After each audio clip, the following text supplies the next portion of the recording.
Voter सत्यापन यानी voter list revision को लेकर चुनाव आयोग ने मुहिम शुरू की, तब से विपक्ष गोलबंद होकर एक नैरेटिव सेट करने में लग गया। वो नैरेटिव क्या भाई कि मोदी के इशारे पर यह सब खेल हो रहा है। जैसे लोकसभा चुनाव में मिली हार या महाराष्ट्र और हरियाणा की हार का ठीकरा चुनावों के बाद ईवीएम पे फोड़ दिए थे। इस बार वोटर लिस्ट रिवीजन को शक के घेरे में खड़ा करने का प्रयास हो रहा है।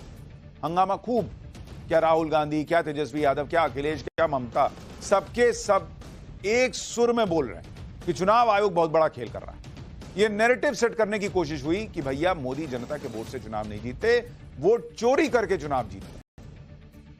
लेकिन बॉस, हर बार यह पहले चुनाव के बाद होता था। इस बार बिहार के चुनाव के पहले ही इन लोगों ने यह सब काम शुरू कर दिया।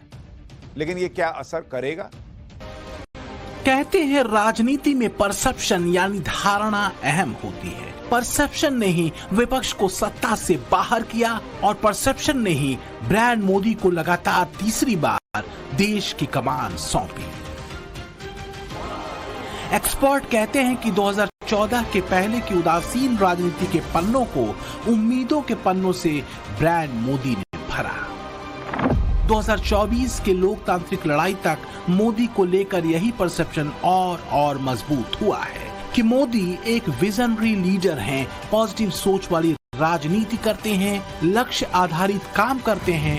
यही उन्हें एक भरोसेमंद नेता बनाता है और ये कि मोदी जो प्रण लेते हैं उसे पूरा करते हैं।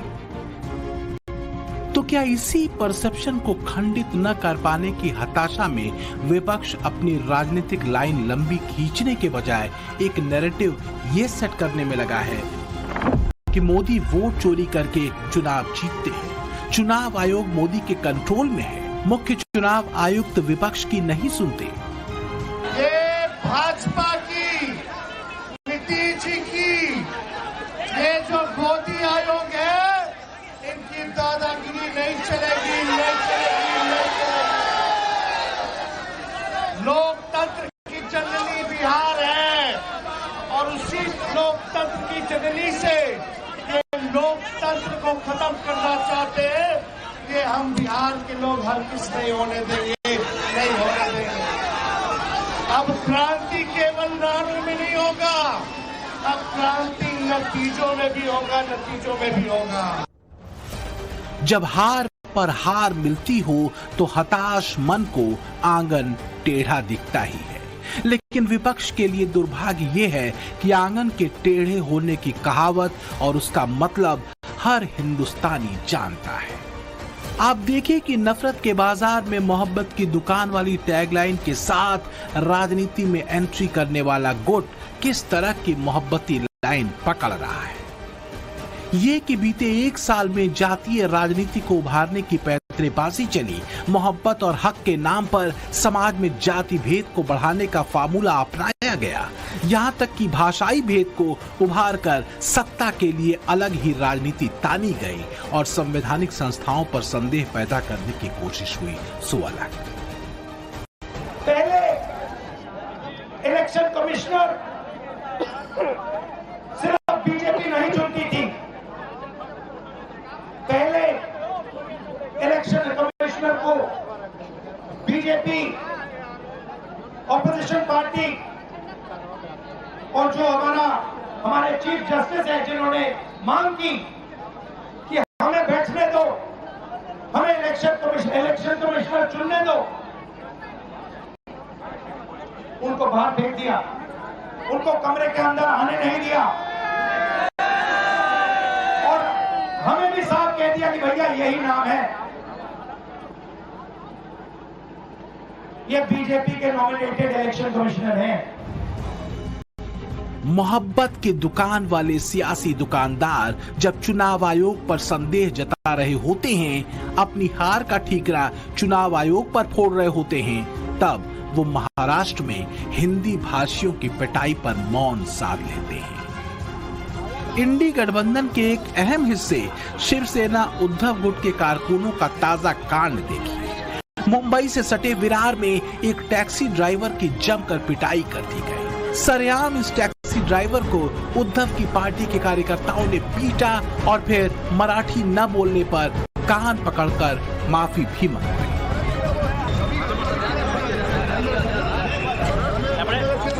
करे।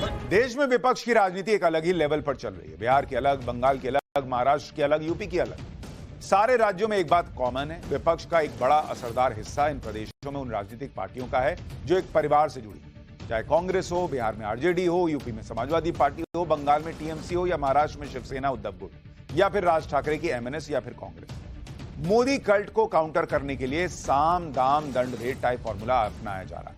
फिर चाहे महाराष्ट्र में मुंबई में बीएमसी इलेक्शन के पहले उद्धव राज का मराठा बनाम हिंदी के मुद्दे को हिंसा वाली हवा देना, या फिर यूपी बिहार में जाति भेद वाला दाम, सारी कोशिश बस इतनी है कि किसी तरह मोदी के विकास वाली राजनीति पर ब्रेक लगे। क्या यह विपक्ष का एक बेचैनी भरा संघर्ष है अपनी पारिवारिक राजनीतिक विरासत को बचाने का?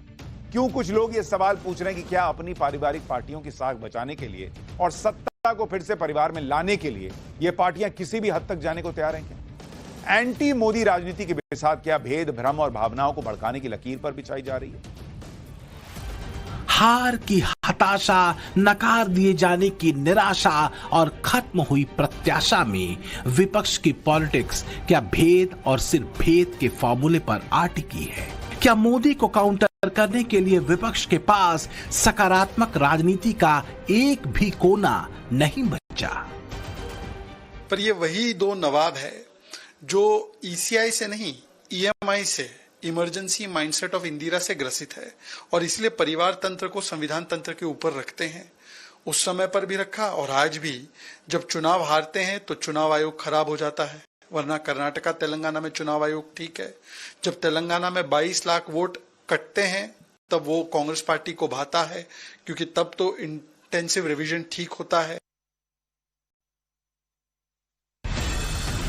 विपक्ष की भ्रम और भेद की राजनीति से अलग ब्रांड मोदी की राजनीति दुनिया में भारत को अलग पहचान देने की है। पिछले हफ्ते 5 देशों की यात्रा में पीएम मोदी को 4 देशों ने अपने सर्वोच्च सम्मान से सम्मानित किया, जो बताता है कि ग्लोबल साउथ में भारत एक मजबूत प्लेयर के रूप में बीते 1 दशक में उभरा है। The world order created after the Second World War is changing fast. The revolution in technology, the rise of the global south, and shifting demographics are contributing to its pace and scale. Modi के लिए चुनौती 3 साल अपनी ओर खींचा है। बदलती geopolitics में भारत के रोल और रिफॉर्म्स पर लगातार चर्चाएं होती रही हैं, खासकर तब जब अमेरिकी राष्ट्रपति ट्रंप एक अलग तरह के टैरिफ फ्यूडलिज्म यानी कर सामंतवाद की व्यवस्था के साथ अपनी दूसरी पारी खेल रहे हो। जिस तरह से पीएम मोदी ने फिलहाल ग्लोबल साउथ की अपनी मुहिम पर फोकस किया है, उसे लेकर ऐसा लगता है कि वो इस रीजन में भारत की एक निर्णायक भूमिका को लेकर अब बेहद गंभीर है। The scale and speed of change in the world is unprecedented. There are fundamental shifts in the nature of politics and power. Free trade is under pressure. There are growing global divisions, disputes, and disparities. The voice of the developing world remains on the margins. India has always tried to bridge this gap. It is time for us to work together to give the global south its rightful seat at the right table. Modi का global south के साथ भारत के मजबूत रिश्ते और एकजुटता का सूत्र कितना असरदार हो सकता है, ये बात विकसित देश बखूबी समझते हैं। बदलते वक्त के साथ अब अफ्रीकन देशों के अलावा